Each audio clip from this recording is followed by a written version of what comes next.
Hi, I'm Dylan from Velocity Tech Solutions, and today I'm going to be doing an overview on the DL360 Generation 7 server. So first thing we're going to do, we already have the machine open, kind of expose everything that's inside here. So this machine has the capability of running two processors. They use the Intel Nehalem architecture, so you can use up to 6 cores in each processor, along with hyper-threading, which actually allows to set 12 threads on each processor, so up to 24 in total. The machine has 18 DIMM slots. However, whenever you are maxing them out, you unfortunately cannot use the full capabilities of them. If you're going for the full amount with RDIMMs, you're able to use up to 384 gigabytes with 12 DIMM slots, with 32 gigabyte DIMMs. Unfortunately, whenever you're using quad-rank DIMMs, you can only use 12 of the 18 slots. And if you're running UDIMMs, you can only run 48 gigabytes with 12 slots in there. As far as expandability goes on this machine, we've got 2 expansion slots in the rear. And I'm going to pull up the riser to get a look at it. There's a number of little screws that are holding this in.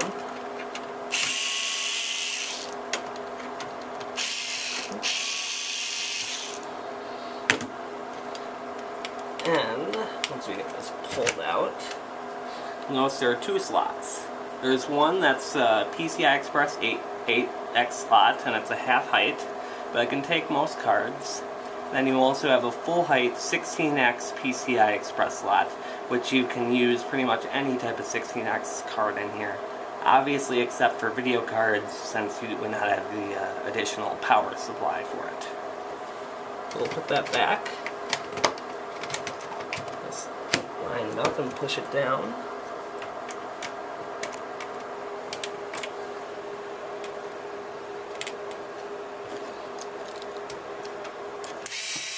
And screw it back in.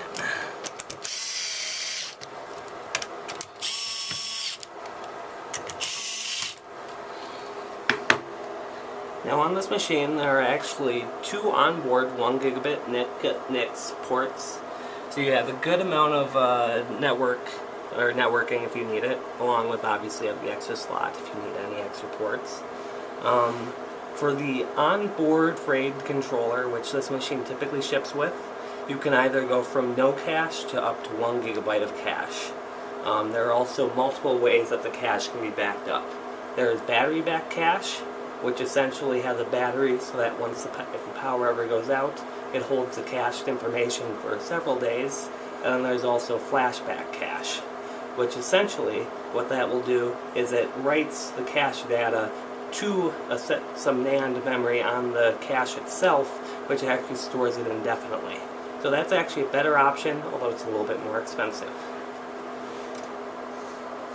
Now, as far as the power supplies go for this machine, obviously there's going to be a few different ranges depending on how you have your machine configured. The entry level starts out with 460 watt power supplies.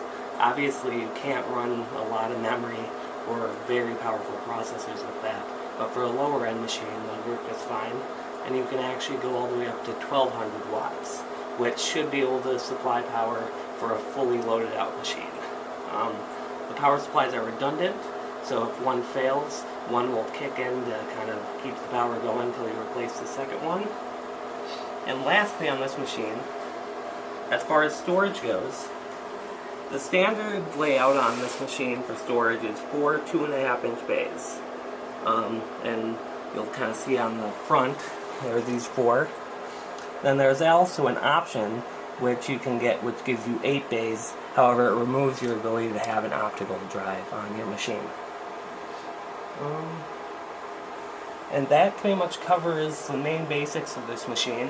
If you have any more questions or anything, you can go to our website at velocitytechsolutions.com, or you can give us a call if you have any questions about your machine. And that should be it.